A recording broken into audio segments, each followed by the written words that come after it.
I got a call saying, do I have a problem in leaving on a UN mission? And I said, no. Do you know where Rwanda is? And I said, I think it's in Africa somewhere. And they said, yeah, well, you'll be going there.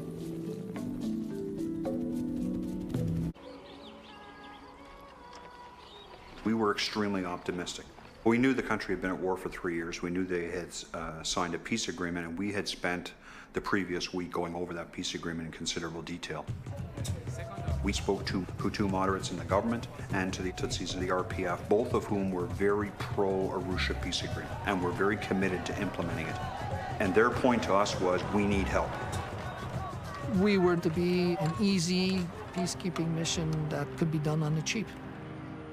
We started with nothing. A few pieces of paper, pencil, not even enough cash to pay for the phone bills back to New York, and that's pretty well the resources we got. The UN at the time was working as though it was holding together with strings and adhesive tape. They sent him out to that place without support, without briefing, without background, without knowledge. They plunked him into the middle of the most incendiary human predicament. And then, when he responded intelligently, they refused to take him seriously. There it is. This is where we put up the UN flag on the 1st of November to show that I had taken control of the demilitarized zone, although I had only 60 officers at the time. Well, here's the place.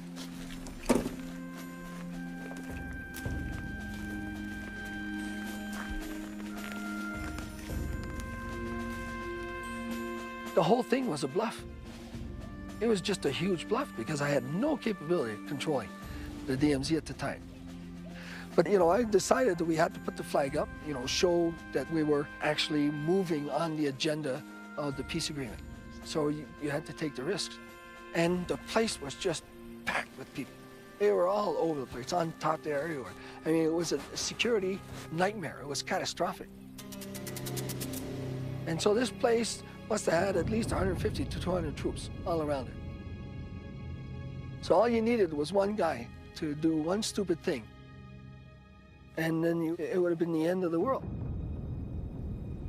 I was scared shitless because the concern, the grave concern is once they start opening fire, how does it stop? That's the quiet tension all the time of command. You never know when something could go wrong.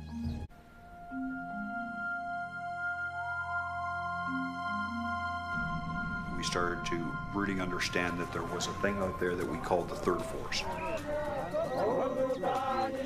It wasn't just a government and the rebels. There was a third group, and it was a group that was determined not to see Arusha implemented. We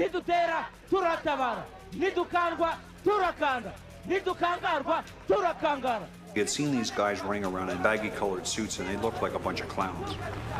It turned out they were the interim wing. They were the youth wing and the extremists. They did hate Tutsis and they wanted to kill them. They listened to the propaganda of the radio station that the Tutsis were a threat. They were coming back to take back our land, take away everything we have.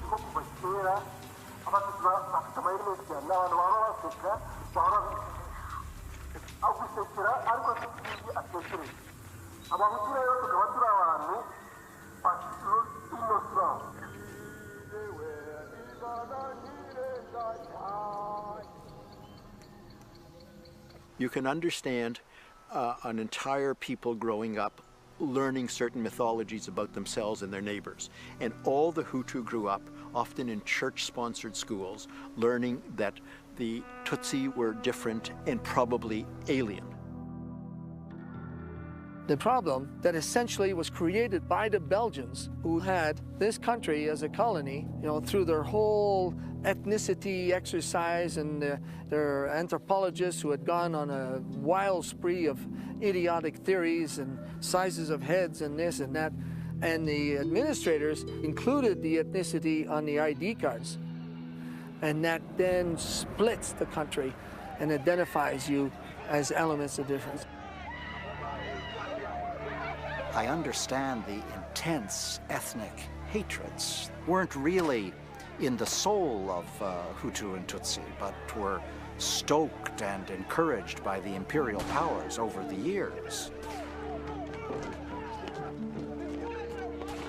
The first time I saw a gun in 1960, it was with a priest, a Belgian priest, who was helping the group of civilians killing the Tutsi in 1960.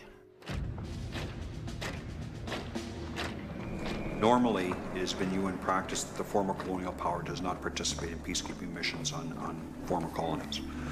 So the Belgians technically should not have come to that mission, but they were the only ones that were putting well-led, well-trained, well-experienced, well-equipped troops on the ground. Canada accepted the force commander's position, but could not give the contingent. Because Canada at the time was literally out of troops. The Ghanaians contributed a battalion, and the Tunisians contributed a company, and the other 400 was Bangladesh. That then became our force. Okay, good shot for that time. Thank you.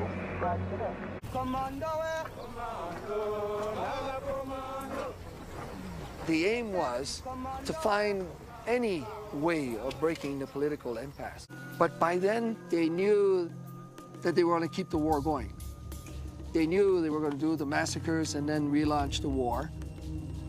The whole damn thing is what could have been. The lost opportunities, the decisions that created far more complexity than solutions.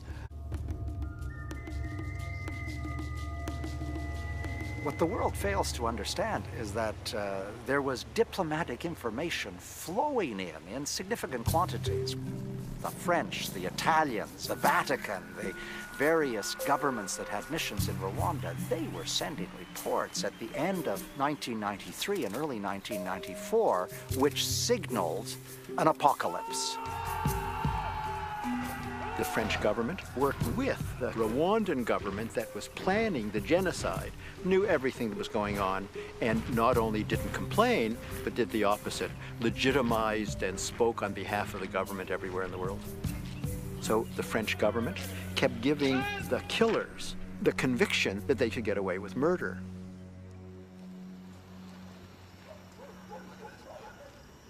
From the 11th of January onwards, it went straight downhill. Jean-Pierre, the informant, apparently was a successful soldier and then had been tasked training the Interamwe. He told us he was being asked to prepare lists of Tutsis and to have them in the hands of Interamwe. And he knew that what they were doing was preparing for extermination.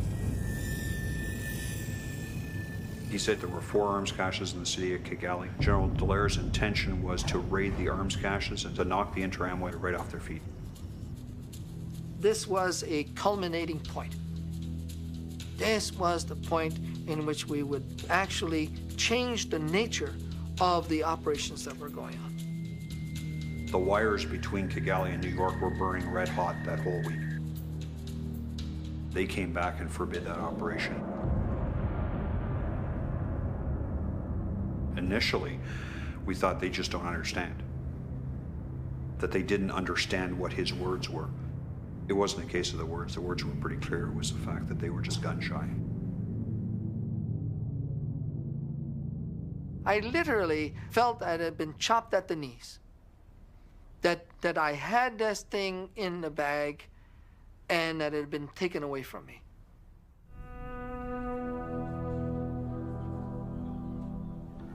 General Romeo Dallaire was naive about the workings of the United Nations. How could you be otherwise? It is the most complex and mystical Byzantine labyrinth in the world. He didn't understand that if he went to New York and made his case and they gave him a hearing, that didn't mean that they would comply. Then the bastards should have pulled us out. They should have done that. The future of a nation was riding a lot on how the UN was doing it. Literally, it was like watching a fuse burn to a powder keg. And then in March and April, we could just sense that it was deteriorating. And finally, there was an explosion. Heavy fighting has broken out around the capital of Rwanda hours after the president died in a plane crash. The plane was shot down by a rocket near the Kigali airport. That means that the government has collapsed. It is not at all clear who's in charge of Rwanda at the moment.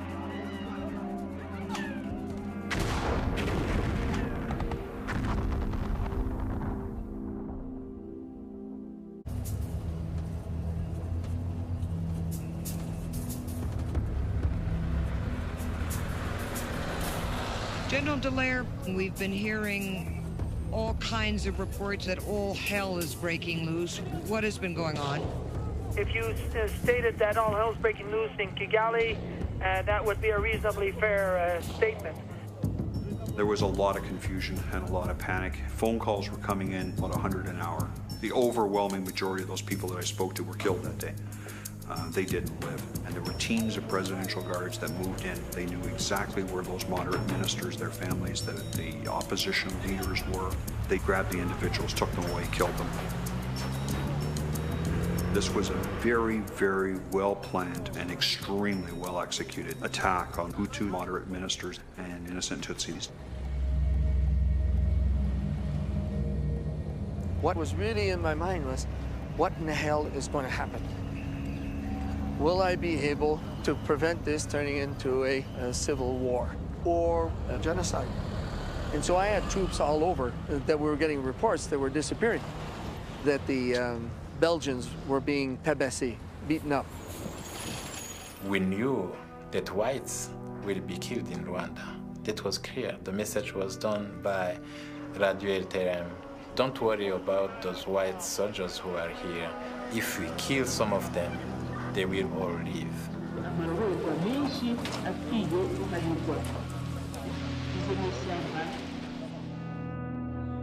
We've heard reports that 3 UN military observers were killed and perhaps others. What is the situation with that? No, we've lost more than that. I'm really not in a position to give you the figure until they release it. But more than 3? Yes, I'm afraid so.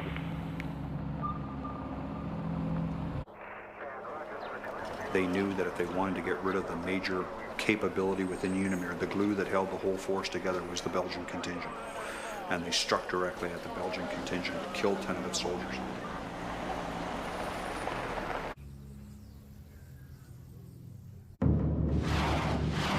We've heard reports that the fighting has started again. Western nations are racing to remove their nationals from the country and its tribal warfare. One of the great missed opportunities was in the first 3 days when the Italians and the Belgians and the French all sent planes in to rescue their own expatriates. And there was a force of 2,500, all armed to the teeth. Every single one was obsessed only with saving his own expatriates. They didn't know much of what was happening. They didn't care what was happening. Africans weren't going to kill Africans. What was it their business? And not one of them, not one single one of them, was offered to Dallaire to help in saving the Tutsi. And if at that moment they had united behind Dallaire, they could have stopped the damn thing within 2 or 3 days, and not one single country soldiers did it. This is what kills, I think, Romeo Dallaire, is that there were so many moments when a simple if only had been operationalized, whole thing could have stopped. Instead, it was never, ever stopped.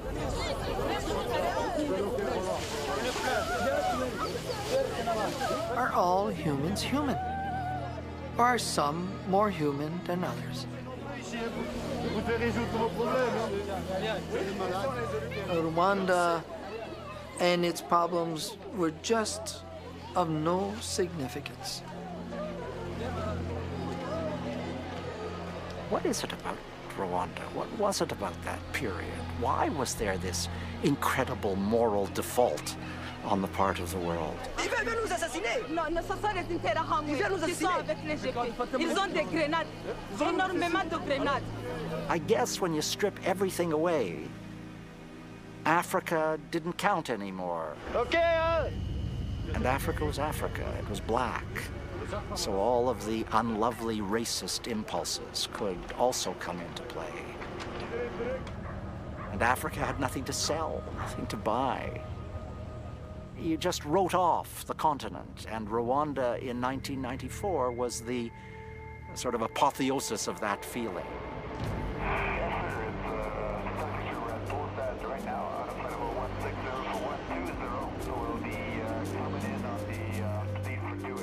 General Dallaire's initial approach was for reinforcement of the mission.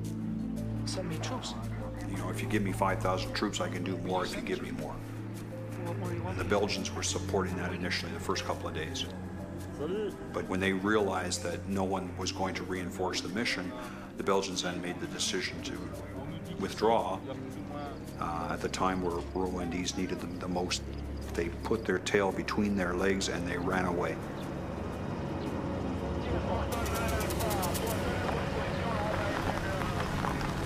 It's ironic that in the same days 50 years previous, my father was with other Canadians, dying, some of them, and a number of them, and injured and so on, fighting to liberate Belgium, while Belgium still had that colony under their control, and troops in the colony, and still raping it at the time. I mean, the perverseness of that is just beyond me.